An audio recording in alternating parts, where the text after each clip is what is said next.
பிறந்தது போதும், மதம் என பிறந்தது போதும், மனிதம் ஒன்றே தீர்வாகும்.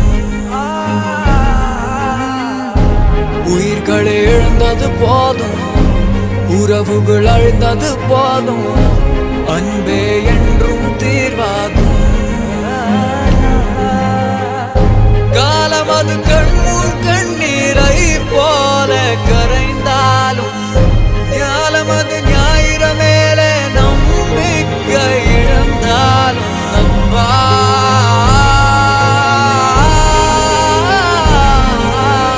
நம்பா ஒரு நாள் விடியும், இருளும் விலகும், அந்த நாள் வரையில் அன்பினால் இணைவா.